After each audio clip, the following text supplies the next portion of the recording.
días. Tenemos un mejor tiempo, ¿no? Más fresquito, así que nos apetece coger la maleta e irnos de viaje, ¿sí? ¿A que sí? Unos días de vacaciones. Hemos estado ya en Turquía días atrás, en las reflexiones que hemos tenido acompañando a Pablo en su viaje misionero, pues estuvimos por Turquía y ahora nos vamos a ir a Grecia. ¿Quién no quisiera ir a Grecia en unas vacaciones? Es un país muy bonito. Pues nos vamos a ir a Grecia de manera virtual y vamos a acompañar a Pablo en ese viaje en una ciudad importante de Grecia que es Filipos. Ya vimos la semana pasada pues lo que estaba pasando allí y hoy vamos a ver algo también que pasó ahí, pero de lo que nunca se habla. ¿De acuerdo? Este tema del que vamos a hablar hoy es un tema del que no se suele hablar, que se suele ocultar, que se suele callar en relación a eso. Se trata de un hombre desesperado hasta tal punto que no quería vivir. Hasta tal punto que quería quitarse la vida. Y ese tipo de cosas pues a veces no se comentan, ¿no? Hay gente que vive una verdadera angustia existencial, una verdadera angustia interior y no ve salida y quiere acabar de una manera rápida con su propia vida. Así que una de las causas, fijaros, yo mirando esto me sorprendía, una de las causas de muerte en España de la que no se habla es el suicidio. Según las estadísticas del año 2021, se producen en España 11 suicidios al día. 11 suicidios al día. Y es un problema del que no se ve tampoco salida, que no se resuelve con la cultura, con el avance económico, social o cultural, sino que muchas veces el suicidio aumenta en los países más avanzados, ¿de acuerdo? Socialmente, entonces culturalmente. Y la gente sigue teniendo desesperanza, no ve esperanza para su vida y decide pues quitarse la vida rápidamente. Mirad, en mayo de este año, del año 2022, el problema es tan grave en este país que no sé si lo habéis visto, pero el Gobierno de España, a través del Ministerio de Sanidad, puso en marcha un teléfono que se llama el teléfono de la esperanza, y es un teléfono que intenta ayudar a la gente con una conducta suicida, gente que no tiene esperanza. Es el 024. Y eso se ha hecho este año. Ese teléfono para atender por parte de especialistas a aquella gente que está desesperada. Mira, durante el primer día que funcionó en mayo, esto hace poco, el mes pasado, durante el primer día que funcionó ese teléfono, recibió más de 1000 llamadas. Más de 1000 llamadas de gente que llamó ahí a ese teléfono. Lo cual quiere decir que algo está pasando en el mundo, algo está pasando en el corazón humano, en la vida de la persona, para llegar a ese punto de tremenda oscuridad y decir, yo es que no quiero vivir. Yo es que quiero acabar rápidamente con esto, ¿de acuerdo? Algo tiene que estar pasando en la sociedad. Mira, ¿qué es el suicidio? El suicidio es un intento violento por acabar con la propia vida en un instante. Es una manera también de escapar de la vida y de los muchos problemas que la vida tiene. Las causas del suicidio en España son por enfermedades incurables, por problemas mentales, por problemas económicos. La gente llega a un punto en que le desahucian, no tiene dónde vivir y se tira por el balcón. Eso lo estamos viendo aquí, ¿no? Problemas amorosos, decepciones amorosas, etc. Mira, el suicidio se presenta a la persona como una salida a una situación de angustia y de crisis. Cuando llega a un punto esa persona de desesperación extrema, la persona pierde la razón de vivir y no haya otra alternativa en la vida, en esa desesperación que siente de ponerle fin a su vida de manera rápida y de manera violenta. Mira, y esta era la situación en la que se encontraba el carcelero de Filipos. El carcelero de Filipos. Al ser despertado está durmiendo y le despierta un gran terremoto que sacude los cimientos de la cárcel e hizo que las puertas de la cárcel se abrieran y las cadenas de los presos se soltaran, ¿de acuerdo? Y él era responsable por esos presos. La situación puso a esta persona en un estado de desesperación tal porque había prisioneros peligrosos y a los que se les había responsabilizado, encargado a él la tarea de guardarles. Y sabéis lo que pasaba si tú perdías a la gente que está bajo tu cargo, si tú eres un carcelero y pierdes a tus presos. pues la pena de muerte. El Imperio Romano aplicaba la pena de muerte a aquellos carceleros que perdían a los presos. Las autoridades le habían confiado a este hombre la vigilancia de Pablo, de Silas, y después de haberle azotado mucho, como vimos con varas la semana pasada, pues le mandaron a la cárcel acusándoles de estar enseñando cosas extrañas a su cultura. Y los magistrados, podríamos decir los jueces, los responsables políticos de Filipos, le habían ordenado a este hombre, precisamente, guardarles con seguridad. Y él, obedeciendo a esa petición, pues los metió, dice el texto, en el calabozo de más adentro de la cárcel, el que está más lejos de la puerta, para así pues mantenerle a buen recaudo. Y vamos a ver lo que pasó. Vamos a ir al libro de los Hechos, capítulo 16, 23 al 40. No sé si habéis visto alguna vez este enfoque de este pasaje, pero es muy interesante. Estamos hablando de un hombre desesperado que quiere quitarse la vida. ¿De acuerdo? Y vamos a leerlo desde esa perspectiva. Después de haberles azotado mucho a Pablo y Silas, los echaron en la cárcel, mandando al carcelero que los guardase con seguridad, el cual, recibiendo este mandato, los metió en el calabozo de más adentro y les aseguró los pies en el cepo. Pero a medianoche, orando Pablo y Silas, cantaban himnos a Dios y los presos los oían. Entonces sobrevino de repente un gran terremoto, de tal manera que los cimientos de la cárcel se sacudían y al instante se abrieron todas las puertas y las cadenas de todos se soltaron. Despertando el carcelero y viendo abiertas las puertas de la cárcel, sacó la espada y se iba a matar, se iba a suicidar, pensando que los presos habían huido. Mas Pablo clamó a gran voz diciendo: no te hagas ningún mal, pues todos estamos aquí.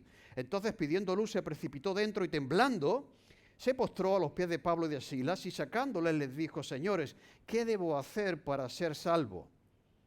Una buena pregunta. Ellos le dijeron: cree en el Señor Jesucristo y serás salvo tú y tu casa.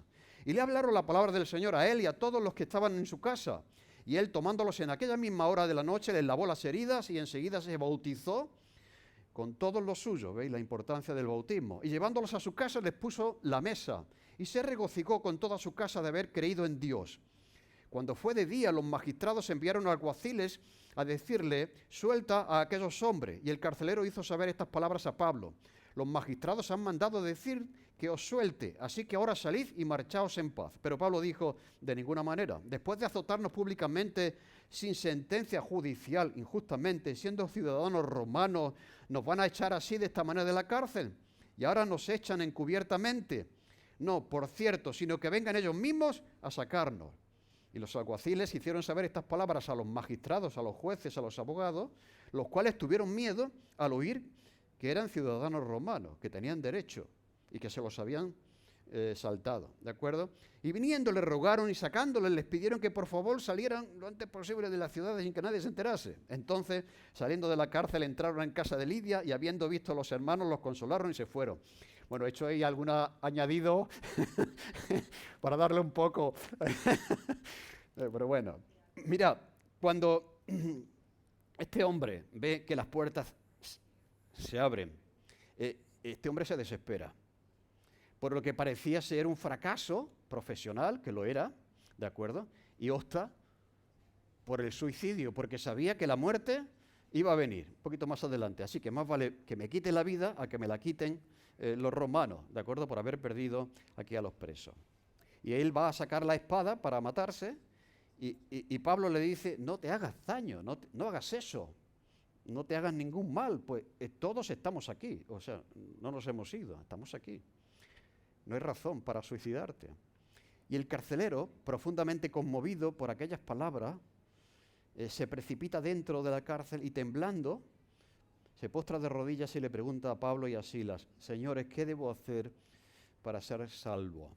Es una pregunta que vamos a contestar a lo largo de esta reflexión. En primer lugar, las circunstancias. Dice que después de haberles azotado por causa de, ¿os acordáis?, que había una chica que era adivina. Antes una mujer empresaria, Lidia, se dedicaba al comercio de tintes, de púrpura, pues se había convertido, había conocido a Jesús. Y ahora un demonio poseía a una chica que adivinaba cosas y como consecuencia de eso, pues son azotados porque, claro, los dueños de esa chica, que era una esclava, habían perdido toda su ganancia. Ellos sacaban provecho económico de eso, ¿de acuerdo? Así que estamos aquí en un punto en el que estas personas son peligrosas. Hay que tener todas las medidas de seguridad. O sea, le han azotado previamente con varas. La celda donde le colocan a Pablo y Silas está la que está más dentro de la cárcel, la alejada de la puerta de salida. Y dentro de la celda, que vamos a enseñar una imagen para que veamos que no son las celdas que vemos en las películas ahora, que tienen televisión y todo eso, ¿no? Sino que era algo así. Y no tenía ventanas ni nada, ni entraba la luz, ¿no? Muy parecido a eso. ¿De acuerdo? De hecho, ahí, todavía se conservan los restos de la cárcel en Filipo. Está por ahí en YouTube si lo queréis ver. Entonces, pues, les aseguran, aparte de atarle las manos con esas cadenas, algo parecido, pues entonces también los pies los ponen en un cepo, que ya lo vimos la semana pasada. ¿Está por ahí el cepo? Entonces, para que veamos, veis, así, ¿no? O sea, están atados con cadenas y los pies están ahí. Eso, después de haber sido azotado, o sea, es imposible que esta gente pueda salir, que esta gente se pueda escapar. Así que tuvieron que sufrir bastante en esa situación, en esa ciudad. Mirad, más adelante Pablo escribe, vamos a leer en 1 Tesalonicenses capítulo 2, versículo 1 a 2, donde dice Pablo lo siguiente. Dice, vosotros, Tesalónica es el pueblo que está después de Filipo. O sea, ahora todavía estamos en Filipo y la semana que viene van a Tesalónica, ¿de acuerdo? Y entonces luego Pablo escribe a esa iglesia y les dice, vosotros mismos sabéis, hermanos, que nuestra visita a vosotros no resultó vana, o sea, dio fruto, pues habiendo padecido y siendo ultrajados en Filipo, ¿veis? O sea, él le dice a los creyentes de la ciudad de al lado que cuando estuvieron ahí y antes si estuvieron en Filipo, dice, padecimos y fuimos ultrajados. Siendo ciudadanos romanos no se habían respetado sus derechos, le habían azotado, ¿me entendéis?, en un juicio previo, en fin, todo eso. Dice, hemos padecido y hemos sido ultrajados en Filipos, como sabéis. Y tuvimos de nuevo en nuestro Dios para anunciaros el Evangelio en medio de gran oposición. Así que las circunstancias no son favorables, pero ahí se anuncia el Evangelio en medio de gran oposición, en medio de la cárcel, del cepo, de todo eso, ¿no? Anunciamos el Evangelio en medio de gran oposición. Esa es la circunstancia. Vamos a ver en segundo lugar la actitud. A medianoche dice que estaban orando Pablo y Silas, cómo ellos viven eso. Y lo viven cantando himnos a Dios hasta el punto que los presos los oían. O sea, es como la gente aquí que pasa por aquí, cuando estamos cantando nos oyen. Y eso es un mensaje también para ellos. Yo tengo la anécdota de una persona que vivía en una calle donde había una iglesia evangélica y se cruzaba de cera para no escuchar y no toparse con ninguna persona que entraba en ese sitio. Y poco a poco, cuando fue escuchando la música, pues dijo, oye, qué bonitas letras, voy a pasar por la acera. Hasta que un día dijo, uy, ¿y por qué no entro? Y entró y se quedó. Así que vamos a cantar bien, porque la gente que pasa por la acera nos escucha, ¿de acuerdo? Y puede que haya gente en esa situación así, ¿no? Entonces, ellos estaban cantando himnos, dice que oraban y cantaban a Dios en voz alta, de manera que todo el mundo lo podía escuchar. Y esto es realmente el gozo cristiano, ¿no? Dice John Stott, dice que cualquier persona puede ser feliz cuando las circunstancias son agradables. O sea, ¿de acuerdo? Cuando todo va bien, cualquier persona puede alegrarse y puede ser feliz. Pero el verdadero gozo viene desde dentro. Y es un regalo disponible para el cristiano independientemente de cuáles sean sus circunstancias. Yo estoy seguro que probablemente, a lo mejor, si en nuestro caso, estamos allí dentro de la cárcel y hubiéramos estado diciendo sobre el carcelero, sobre los jueces, vaya injusticia, vaya no sé qué, lo que han hecho, qué cosa han hecho con nosotros, ¿me entendéis? Ahí quejándose de la vida, quejándose del carcelero, quejándose de los jueces, quejándose de las circunstancias. Y también, oye, aquel varón macedonio que nos dijo que por favor entrásemos aquí a Europa y que nos echáramos... Eso no nos lo dijo. Nos dijo que viniéramos a echar una mano, pero no nos dijo que íbamos a acabar en la cárcel con las espaldas, ¿me entendéis? Pues no están en eso. O sea, están alabando, dice, cantando al Señor, con las espaldas doloridas, sangrando, los pies en el cepo y como digo, ¿no? Entonces, esto nos enseña la siguiente cosa, entre otras. Mira, podemos estar haciendo lo correcto en nuestra vida, lo correcto, podemos estar en el centro de la voluntad de Dios, de la guía de Dios y vivir adversidad y dificultad, ¿de acuerdo? repito, Dios les estaba guiando. Fue Dios el que les dijo, dejad esa zona de Turquía y entrad a Europa, ¿de acuerdo? Y ellos obedecieron, estaban haciendo lo correcto. El centro de la voluntad de Dios, estaban ellos en el centro, y estar al mismo tiempo sufriendo adversidades. O sea, que podemos a veces decir, me están pasando cosas difíciles y tal, ¿será que Dios no? No, Dios puede guiarte, y te está guiando y estar en la cárcel, ¿de acuerdo? Como José, ¿os acordáis el caso de José? Entonces, lo que ocurre aquí es que solamente pueden actuar como Pablo y Silas, solo pueden alabar a Dios, cantar a Dios, aquellos que conocen a Dios. ¿De acuerdo? Aquellos que conocen a Dios. El que conoce a Dios es capaz de verle soberano en todas las cosas y es capaz de cantar cuando tienes ganas de llorar, ¿no? O de quejarte, vaya, y yo estoy sirviendo al Señor y Él permite que me pase esto, ¿me entendéis, no? O sea, solamente el que tiene un conocimiento profundo de Dios, de su soberanía, de su amor para nosotros, es el que puede, en circunstancias como esa, estar orando y cantando por la noche, ¿de acuerdo? Se ve que los pobres estaban doloridos, azotados, así que están alabando al Señor. Así que la adversidad puede convertirse también en una manera de demostrar nuestra confianza, nuestra fe y nuestro compromiso con el Señor. Muy bien, al mismo tiempo que está pasando eso, vemos en tercer lugar lo que Dios está haciendo. Dice que entonces sobrevino de repente un gran terremoto de tal manera que los cimientos de la cárcel se sacudían y al instante se abrieron todas las puertas y las cadenas de todos se soltaron. Esto ya pasó con Pedro y Juan, ¿os acordáis? Un poquito antes estaban en la cárcel y pasó algo parecido, lo cual quiere decir que no están solos, que Dios está con ellos y que está obrando. Y Lucas, que es médico, él ve en ese acto un milagro, puesto que un terremoto normal no abre las puertas de la cárcel ni libera a la gente de sus cadenas, lo cual él vio que algo sobrenatural estaba pasando ahí, que no era meramente un terremoto, sino que es un terremoto que abre las puertas de la cárcel y que libera a los presos de sus cadenas, ¿no? Y entonces, en medio de esa acción divina, liberando a Pablo y a Silas, dice que el carcelero se despierta y viendo que las puertas están abiertas, se saca la espada e intenta suicidarse, se va a matar, pensando que los presos habían huido. Ya lo he dicho antes, el castigo, si eso ocurría, era la muerte. Así que él decide, era una vergüenza también para él, para su familia. Fíjate que ha perdido los presos y tal, era un fracaso profesional que se te escapasen los presos, ¿de acuerdo? Y como iba a morir, pues él decide acabar con su vida lo antes posible, ¿de acuerdo? Y ahora Pablo, aquí, en medio de esa desesperación, clama a gran voz y le dice, de alguna manera Pablo está viendo lo que está pasando, cómo ese hombre está, en qué grado de angustia está, dice, no te hagas ningún daño, estamos aquí. Y fijaros, no era normal, mira, lo hemos visto en las películas, se abren las puertas de la cárcel y ¿qué pasa con los presos? Que salen todos corriendo. O sea, no era normal que pasase algo como eso y que ellos decidieran quedarse ahí, pudiendo salir. No, estamos aquí, no nos hemos ido. Y ahora vamos a ver por qué. Lo vamos a ver después por qué hace eso Pablo, ¿no? Así que había una razón por la que ellos decidieron quedarse y no se fueron, ¿de acuerdo? Entonces, cuando era de esperar que ellos hubiesen aprovechado las circunstancias y haberse ido, lo que suponía su propia muerte, pues ve que ellos se quedan allí y que por lo tanto hay esperanza de vivir.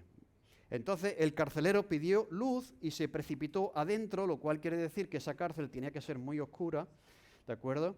Y tuvo que entrar y dice que temblando se postra, se pone de rodillas a los pies de Pablo y de Silas y les saca de allí y les dice, señores, ¿qué debo hacer para ser salvo? La pregunta es, ¿por qué esta pregunta? Porque la pregunta podía haber sido, señores, ¿qué puedo hacer para agradeceros que no os hayáis escapado? ¿O no? O sea, ¿qué tiene que ver la salvación con qué tengo que hacer para ser salvo?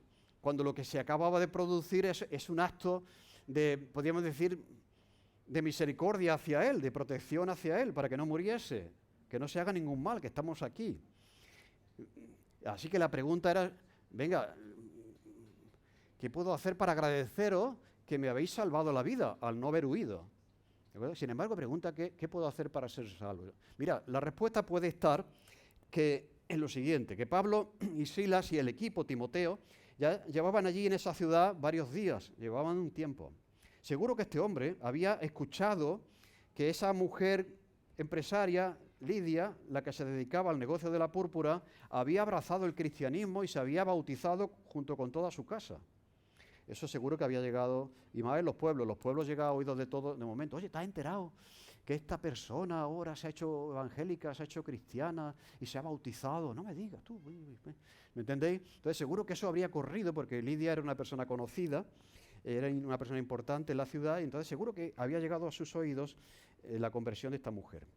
También seguro que este hombre habría escuchado el caso famoso de esa niña esclava que se dedicaba a la adivinación, ¿de acuerdo? Y que daba gran ganancia a sus amos. Y seguro que este hombre había escuchado que Pablo, en el nombre de Jesús, mandó a ese espíritu que la poseía que saliera de ella y fue liberada.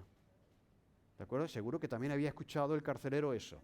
En tercer lugar, también él había sido testigo de que el trato con Pablo y Silas había sido injusto por parte de los jueces y de las autoridades. Y probablemente, no solamente él les encerró en esa cárcel y se aseguró de que estuvieran seguros, sino que probablemente fue él el que cogió la vara y les azotó, porque eso era tarea también del carcelero, ¿de acuerdo? Así que probablemente fue él. Pero a pesar de haberles azotado, a pesar de haberles arrestado, y a pesar del sufrimiento que esas personas tenían que tener, con las espaldas sangrando y con los pies en el cepo, estas personas están cantando y están alabando a Dios, no se están quejando, ni están hablando mal de los jueces, ni de mí, ni de nadie, están alabando a Dios. Eso es un testimonio. Eso es un testimonio importante. Y ahora, él ha sido testigo de un milagro. O sea, él estaba allí y ve cómo hay un terremoto, que pudiendo escaparse todos los presos no se escapan, y eso son evidencias de que Dios está buscando a este hombre también. ¿De acuerdo? ¿Os acordáis del caso de Lidia, que fueron a un río donde había sombras y estaban las mujeres? Dios está dando evidencias. Hay personas que todavía no son cristianas, pero de alguna manera Dios ya les está hablando. Y esto fue lo que pasó con este hombre. Cuando él pregunta, ¿qué puedo hacer para ser salvo? Y no, ¿qué puedo hacer para agradeceros que no os hayáis escapado? Es que el hombre se estaba dando cuenta de que Dios estaba buscándole. ¿De acuerdo? Que Dios le estaba buscando a través de esas evidencias. Y entonces cuando él ve que estas personas, pudiendo escaparse, no se escapan, ve un gesto extraordinario por parte de Pablo y Silas. Y son evidencias que Dios está dando a ese hombre, como también nos la ha dado a todos nosotros. O sea, yo creo que todos nosotros, antes de llegar al momento de la conversión, hemos tenido una serie de evidencias que el Señor nos va dando para decir que te estoy buscando, que te quiero, que quiero que seas salvo, que quiero que conozcas a Jesús. Y por esa razón, él pregunta, ¿qué debo hacer para ser salvo? Porque lo que está ahí realmente en juego es su salvación. Es su salvación. Y dice el texto que el hombre responde a eso. Y dice que sacándole les dijo, bueno, ¿qué debo hacer? Cree en el Señor Jesucristo y serás salvo tú y tu casa. Es la respuesta que le da Pablo a la pregunta de este hombre. Mirad, esto es sumamente interesante porque diferencia el cristianismo de todas las religiones del mundo, de toda la historia, en todo momento. O sea, si tú le preguntas a un judío, señores, ¿qué debo hacer para ser salvo? Si le preguntas a un musulmán, señores, ¿qué debo hacer para ser salvo? Si le preguntas a un católico, ¿qué debo hacer para ser salvo? Si le preguntas a un budista, ¿qué debo hacer para ser salvo? Te dirán lo que tienes que hacer. Y te van a dar una serie de cosas, pues sé bueno, ve a misa, confiesa una vez al año, yo qué sé, este tipo, algo que tú tienes que hacer para ser salvo, ¿de acuerdo? Pero Pablo lo que le dijo a este hombre, y los cristianos lo que te dirán, si tú te preguntas qué debo hacer para ser salvo, lo que diremos es cree en el Señor Jesucristo y serás salvo tú y tu casa. Así que hay una diferencia tremenda entre el hacer para ser salvo y el creer en la persona de Jesús para ser salvo. Así que todas las religiones del mundo, y por eso el cristianismo es diferente, ¿no? Tratan de qué es lo que tienes que hacer. Guarda la ley, cumple con esto, sé bueno, ama al prójimo, todo ese tipo de cosas. Pero ¿cuán bueno es suficientemente bueno? Hasta, ¿me entendéis? ¿Cuándo podremos decir que yo soy lo bueno que tengo que ser para merecer que Dios... Todas las religiones del mundo te darán una lista de cosas que tendrás que hacer. Y el cristianismo te va a decir, Pablo lo que le dijo a este hombre, es que no se trata de hacer, eso viene después, sino que se trata de creer en la persona de Jesús. Y lo que Él ha hecho por cada uno de nosotros, porque nosotros nada podíamos hacer para salvarnos a nosotros mismos. Fijaros, fue una respuesta, Pablo podía haber dicho, madre mía, aquí tengo un hombre interesado que me ha hecho una pregunta clave, ahora tengo la oportunidad de darle un discurso aquí, de hablarle de teología, del Apocalipsis, de no sé qué, no sé cuánto, ¿entendéis? Y fue directo, y claro, en una frase. Hay un dato muy interesante de un capellán del ejército. Los capellanes del ejército en tiempos de guerra asisten a los moribundos, ¿de acuerdo? En sus últimos días, en sus últimos segundos, mejor, en sus últimos momentos. Y este hombre que había atendido a muchos soldados que estaban ya muriendo en sus últimas horas, en sus últimos minutos, pues el hombre ya se iba a jubilar y estaba buscando pues candidatos que le sustituyesen, ¿de acuerdo? Y entonces la pregunta que iba a hacer para ver si eran buenos candidatos es que ¿qué le dirían a un hombre que le quedan 5 segundos de vida? Bueno, 3 minutos. 3 minutos de vida. ¿Cómo puede ser ese soldado que está agonizando allí, el pobre? ¿Cómo ser salvo y encontrar paz con Dios? ¿De acuerdo? Venga, todos los candidatos. Aquí tenéis al soldado moribundo, le quedan 3 minutos de vida. Venga, ¿qué le vais a decir? Eso estamos viendo en el grupo pequeño de los miércoles ahí, ¿no? ¿Qué es lo que tenemos que ser directos? ¿Qué es lo que vamos a decir si solamente tenemos 3 minutos? ¿De acuerdo? Y claro, entonces algunos empezaban allí y ninguno pasó la prueba. Entonces Pablo lo hubiese pasado. Pablo le hubiera dicho a ese soldado moribundo, cree en el Señor Jesucristo y serás salvo tú y tu casa. Así que, ¿me entendéis? Es una manera de ser concreto, de dar en el blanco, de resumir, ¿me entendéis? En 3 minutos, en menos de 3 minutos. Así que Pablo hubiera sido un buen capellán del ejército. Así que esto es algo que si tuviéramos 3 minutos para hablar a una persona, no vamos a tener más tiempo. ¿Qué diríamos? Cree en el Señor Jesús y serás salvo. Mira, y dice que la familia del carcelero también, Pablo le habló, parece ser que el carcelero vivía muy cerquita de la cárcel, probablemente en los aledaños de la cárcel, y le hablaron la palabra del Señor a él y a todos los que estaban en su casa. Y dice aquí que el fruto de la salvación, y aquí viene después, mirad, dice, y él, una vez que había sido salvo, que había creído en el Señor Jesucristo, junto con su casa, junto con sus hijos y su familia, dice que les tomó en aquella misma hora de la noche y les lavó las heridas y enseguida se bautizó él con todos los suyos, lo cual quiere decir que todos sus hijos se convirtieron en esa noche. Y llevándolos a su casa, les puso la mesa y se regocijó con toda su casa de haber creído en Dios. Mirad, la misma persona que les había causado las heridas, que les había azotado, ahora les está curando, les está sirviendo. Estos ya son frutos, los frutos de la fe. Pero van después. Primero creen en el Señor Jesús. Pero yo no tengo que hacer esto. No, creen en el Señor Jesús. Y después estarás capacitado para curar las heridas y sanar a los doloridos, como aquí vemos, ¿no? Y entonces, cuando eso pasa, dice que las autoridades enviaron alguaciles a aquellos hombres para que fuesen liberados. Y Pablo, que era ciudadano romano, por lo cual quiere decir que le habían hecho todo eso saltándose toda la ley romana, pues ellos ahora intentan deshacerse lo antes posible, como hacen muchas veces los políticos, ¿no? Vamos a quitarnos de encima a esta persona porque nos va a generar problemas. Entonces, Pablo, de ninguna manera nos vamos de aquí. En primer lugar, si ellos se van, por eso dije, ¿por qué razón? Si ellos se van, hubiera muerto el carcelero. Porque habían dicho, han perdido, el carcelero ha perdido. Entonces se quedaron allí y al quedarse allí estaban salvando la vida del carcelero. Entonces le azotan y le encarcelan sin haberle juzgado, le sueltan sin dar explicaciones, ¿de acuerdo? Y él dice, Pablo, no, que vengan ellos a sacarnos.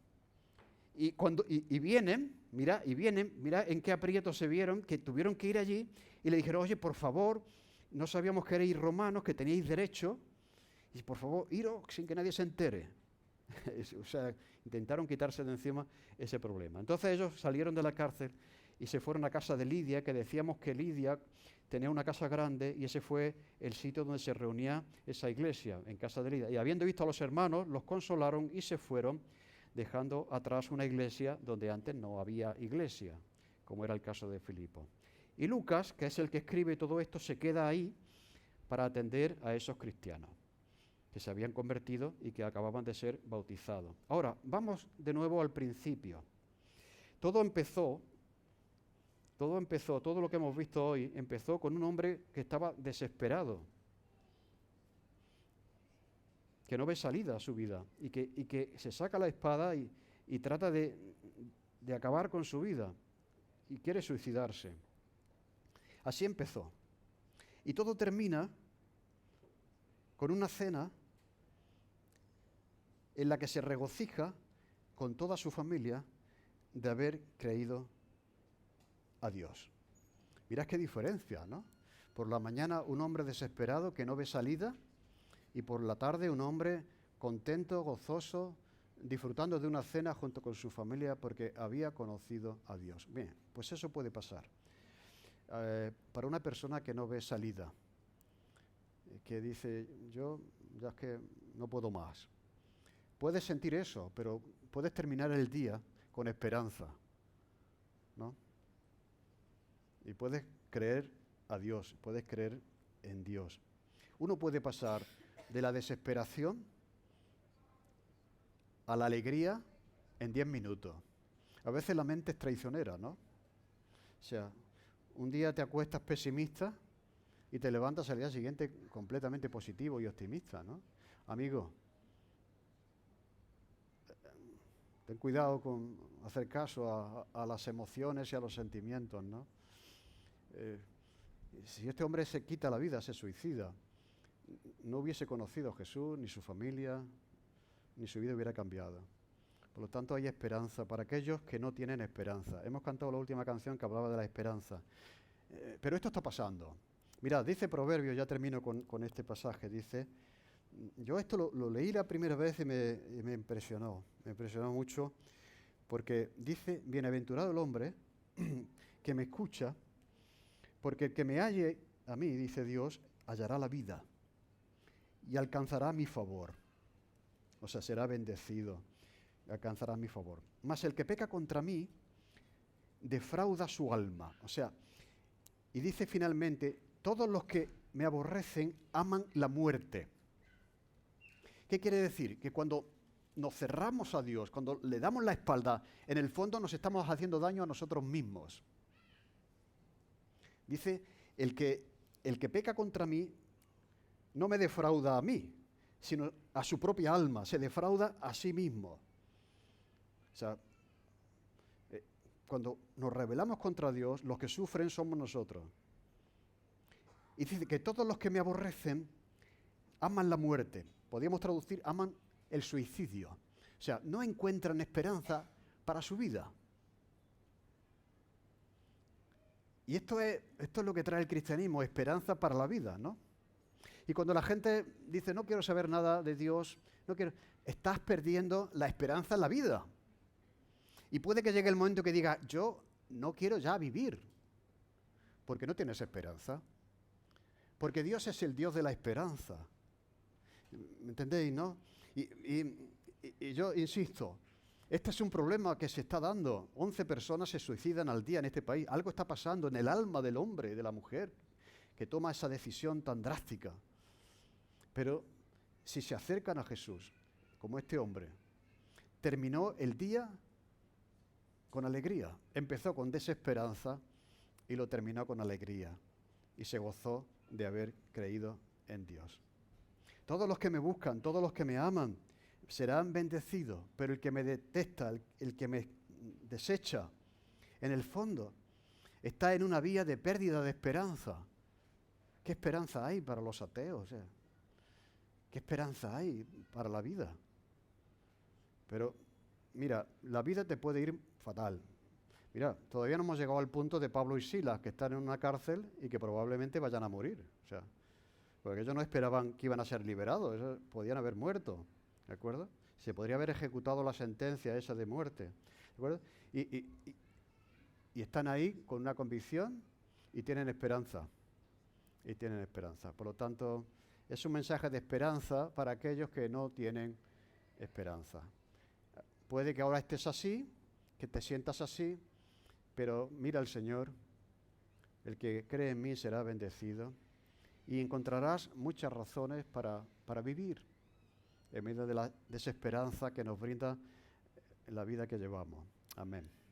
Señor, gracias por este mensaje, gracias por haber pensado en este hombre y también habernos puesto un ejemplo de una situación desesperada, de suicidio, de no querer seguir viviendo ante lo que estaba pasando, Señor. Y gracias por la esperanza que has traído a nuestra vida. Y te pedimos, Señor, que aquellos que no tienen esperanza puedan encontrarla en ti, Señor. Porque tú eres bueno, tú nos das sentido, significado, propósito, razones para vivir la vida que nos da. En el nombre de Jesús, amén.